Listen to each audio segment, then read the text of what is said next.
मुझे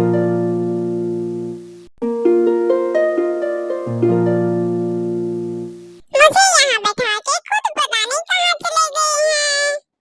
उतरना है मुझे तो यहाँ से।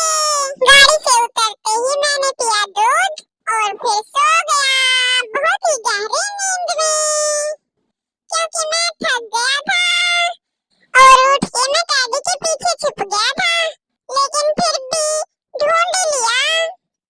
और आज के व्लॉग में बस